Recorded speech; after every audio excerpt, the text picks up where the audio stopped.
Olá, pessoal! Então, hoje, terça-feira, dia 24 de novembro, vamos revisar 2 descritores de matemática e 4 de língua portuguesa. O primeiro aí é o D23, que é o de resolução de problemas envolvendo o sistema monetário, né? Então, a escrita decimal de cédulas e moedas. Então, quando nós falamos em sistema monetário, a gente sabe que ele não trabalha só com reais redondos, né? 20, 30, 50, 100. Nós temos quem? Os centavos. E os centavos, eles estão em forma o quê? Decimal. É aquele que fica após a vírgula, certo? Então, vamos aí para o primeiro exemplo. Marina comprou as mercadorias abaixo em uma papelaria.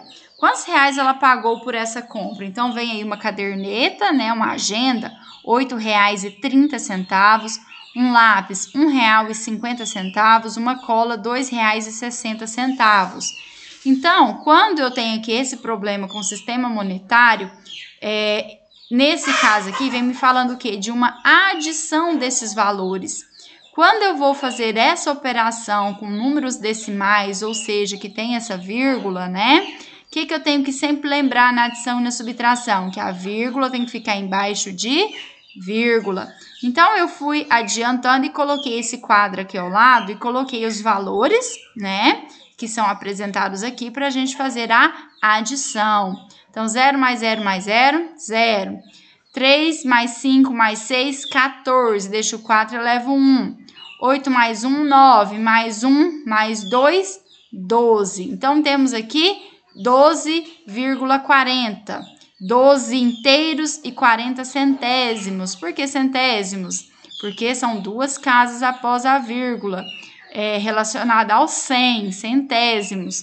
Mas como estamos falando de sistema monetário, temos R$ 12,40. Então, qual foi o valor que ela pagou por essa compra? Letra C, R$ 12,40. Então, esse descritor D23, ele vem falando sobre esses problemas com o sistema monetário, mas não quer dizer que seja só uma adição, pode ser uma subtração, uma multiplicação, uma divisão, mas sempre relacionado ao quê? Ao trabalho com o dinheiro, principalmente nessa forma aqui, ó, decimal, quando ele não é um valor redondo, quando ele tem o quê? Centavos envolvidos. Próximo descritor 17, calcular o resultado de uma adição ou subtração de números naturais.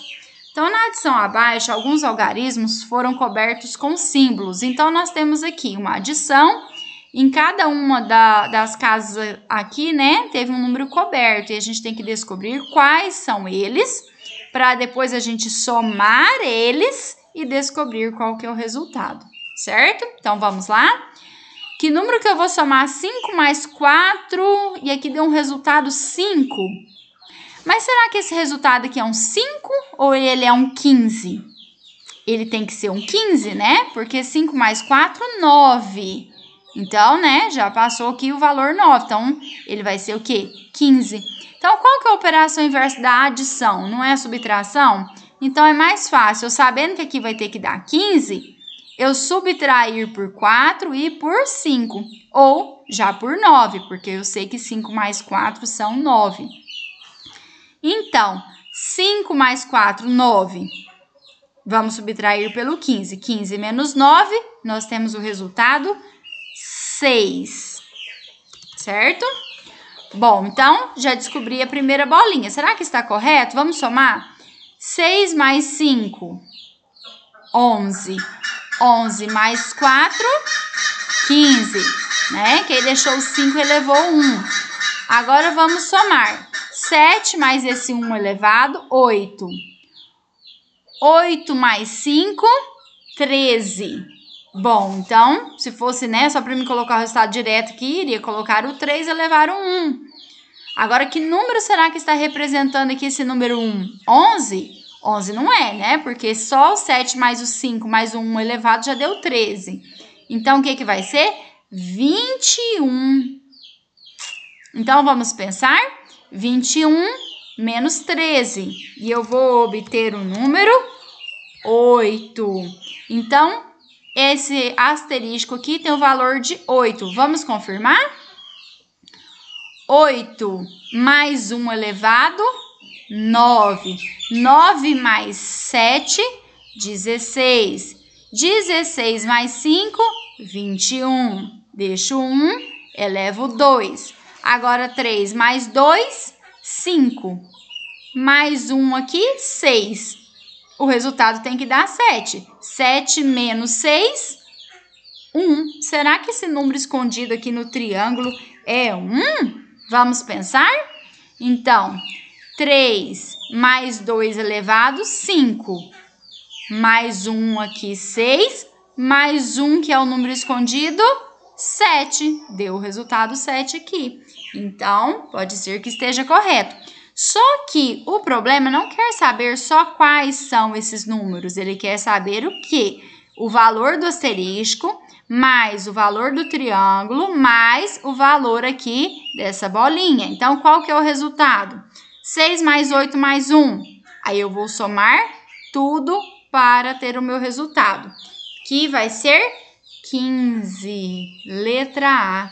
Então, o valor, né, desses números aqui cobertos com esses símbolos, é 15.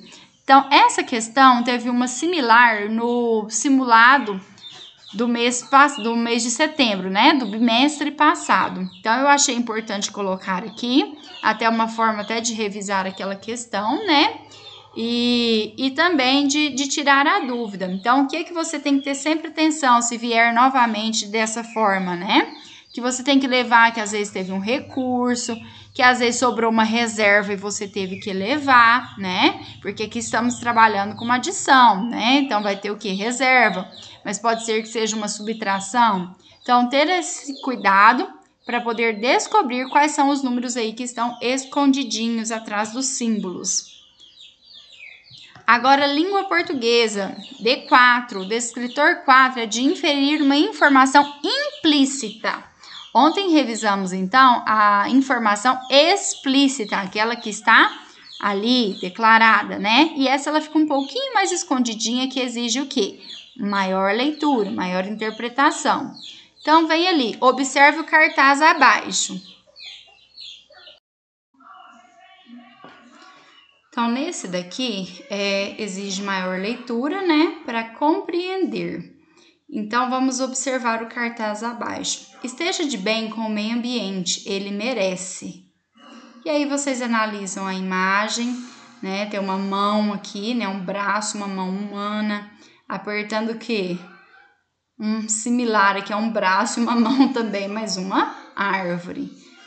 Observada, então, a imagem, vamos à questão. A harmonia com o meio ambiente é demonstrada nessa publicidade pelo quê? Pelo cuidado com a árvore, pelo aperto de mão, cultivo das plantas ou amizade com os animais. Pelo aperto de mão, estão tipo selando aqui, né? Uma harmonia, uma paz. Então, a resposta correta aqui, letra B, aperto de mão. Outro descritor revisado hoje também é o D5. D5, ele se repete desde o segundo bimestre, ele vem repetindo, né? Repetiu no segundo, repetiu no terceiro e no quarto ele está presente novamente. Que é o quê? Interpretar texto com auxílio de material gráfico, ou seja, né? São esses que são as tirinhas, as quadrinhas, propagandas, tudo que tem o quê? Relacionado a imagem, material gráfico. Então, leia o texto abaixo. Então, temos aqui a menininha, né? Olhando lá uma pessoa vendendo, olha lá o símbolozinho de dinheiro, né? Vendendo balões. Como está a expressão dos balões aqui? Eles estão felizes, eles estão tristes. Olha, a menininha ficou interessada, olhou, né? Próximo quadrinho, olha, a menina então comprou um balão, ela está com um balão na mão. Como que está a expressão do balão? Está alegre, está triste, está preocupado, está desanimado. E o último quadrinho, o que nós temos? Ela soltou o balão e ele foi livre, voando pelo ar. E qual é a expressão dele? Agora, De alegria, né? E ela também, né, gente? Observa que ela ficou feliz em ver a felicidade do balão durante a sua liberdade. Pergunta então, como essa história termina? A menina deixa o vendedor zangado, a menina fica triste por perder o balão é arrancado da mão da menina ou o balão fica feliz por ser solto pela menina? Bom, então a gente identificou que ela não ficou triste, né? Não deixou o vendedor zangado, que o balão não foi arrancado porque ela está com a expressão de feliz também, né? Então a opção correta é a letra D. O balão fica feliz por ser solto pela menina. Então esse é um descritor que vem repetindo, né? E a gente faz muita atividade com ele também. Descritor 6, identificar o tema de um texto. Então é muito importante, gente, que vocês também percebam o que a pergunta, né, do texto ali, daquela questão, ela quer saber. Por quê? Porque às vezes vai vir aqui a pergunta, o assunto desse texto é. Então às vezes vão vir as 4 opções falando informações que estão no texto. Aí você lê a primeira e já pensa, essa aqui é a verdadeira e marca. Mas ela pode estar ali no texto, mas talvez ela não é o assunto principal. Então, muita atenção a esse cuidado. Por isso que ler com muita atenção até compreender. E ter sempre o quê? Muita atenção ao ler a pergunta. O que ela quer saber? Lembra do descritor? Pensa assim, quando pergunta o assunto, né? É aquele descritor que quer saber qual que é o assunto principal, o que é mais falado durante esse texto. Qual que é a preocupação dele, para que ele foi escrito. Então, vamos lá. Leia o texto abaixo. Viagem à Lua no mundo da Lua. No século XX, entrou para a história como o século em que o homem saiu da Terra e alcançou o espaço. Antes disso, o homem nunca tinha pensado em ir tão longe. No dia 16 de julho de 1969, a primeira espaçonave tripulada saiu da Terra a caminho da Lua. Depois desse evento, a forma de o homem entender o mundo e tudo que o cerca nunca mais foi a mesma. O nome da espaçonave era Apollo 11 e alcançou a órbita terrestre após 15 minutos de seu lançamento. A chegada ao destino aconteceu 4 dias depois e Neil Armstrong foi o primeiro ser humano a ter essa experiência. Deve ter sido incrível.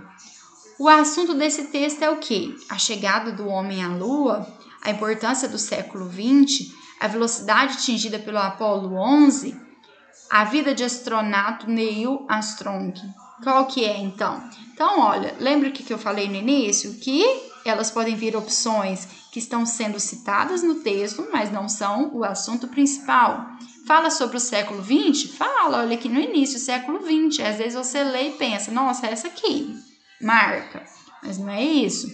A velocidade atingida pelo Apollo 11, né? Então, fala aqui que era espaçonave, o Apollo 11. Tem essa informação também no texto. A vida sobre esse astronauta falou também, né? Que ele foi o primeiro ser humano a ter essa experiência. Só que, no geral, qual que é o assunto desse texto? É a chegada do homem à Lua. Então, muita atenção com esse descritor. Leiam sempre cada questão com muita atenção e foca no que a pergunta quer saber. Tá? É o mais importante. Agora, esse último descritor de hoje. Descritor 7. Identificar o conflito gerador do enredo e os elementos que constroem a narrativa. Então, assim, tem a narrativa, tem todo o texto ali, mas tem aquele conflito, tem aquilo que desencadeia outras ações. Então, isso que esse descritor quer saber, identificar sempre esse conflito gerador, tá? Que momento que aconteceu, que desencadeou os fatos que são apresentados nessa narrativa, certo? Então, são esses aspectos que vocês vão observar em questões relacionadas ao descritor 7. Então, vamos ao exemplo. Leia o texto e responda. Mais vale a voz do burro que a do dono. Um fazendeiro muito inteligente e engraçado recebeu a visita de um compadre que vinha tomar emprestado um burro para fazer uma viagem. O burro soltou-se do cercado e não houve quem o pegasse, compadre. Por isso, não empresto o animal. Nesse momento, o burro que estava comendo atrás da casa abriu o par de queixos, urrando como um desesperado. Mas, meu compadre, como é que você diz que o bicho anda solto e ele está ali perto zurrando para todo mundo ouvir? Meu compadre, que homem é você que acredita mais na voz de um burro do que no do seu compadre? Então, na história, o relinchar do burro gerou o quê? Apresentação, compreensão, conflito ou desfecho? Pensa, ó, o cara chegou, pedir o burro emprestado, né? Mas ele falou, até emprestaria, né? Mas o burro soltou-se, não tem quem pega. Só que aí o burro relinchou, zurrou, aliás. E aí o que acontece? Foi a hora que o outro compadre falou, mas como, né? Ele está zurrando para todo mundo ouvir? E aí ele falou, compadre, vai confiar mais, vai acreditar mais na voz de um burro do que do seu compadre? Então, o que esse relinchar, esse zurrar do burro causou? Causou o conflito. Se o burro fica quietinho, não faz barulho algum, não tinha causado problema nenhum, né? Não teria dado certo, não teria emprestado e nem o outro teria ficado percebendo que o compadre não queria, na verdade, era emprestar. Então, são questões como essas, né, que vocês aí têm que ler o texto. Então, gente, o que é muito importante? Leia o texto uma vez para conhecer as palavras que são desconhecidas. Lê outra vez, se precisar ainda, né, estiver ainda tropeçando, lendo com muitas pausas, até ler com o quê? Com fluência, porque eu só consigo ler um texto, né, e entendê-lo bem quando eu consigo ler sem ficar parando para soletrar palavras. E também ler respeitando o quê? A pontuação, certo? Imaginando que é um personagem, imaginando que é o outro, sabendo o momento que é o narrador, né? Por exemplo, quando fala um fazendeiro muito inteligente, engraçado, é quem? É um narrador. Quando eu venho aqui, eu tenho um travessão e falo, o burro soltou-se do cercado e não houve quem o pegasse. Já é quem? É um personagem. Aí vem narrador novamente, aí vem outro travessão, aqui já foi outro personagem falando. Então, são esses aspectos também que a gente tem que observar, fazer uma leitura bem caprichada, sem pausas, respeitando a pontuação, para que eu consiga realmente compreender, né, o meu texto e muita atenção na leitura da pergunta, que é ela que vai te direcionar, vai falar o que você vai conseguir retirar desse texto, tá bom? Então, esses são os descritores de hoje. Boa atividade!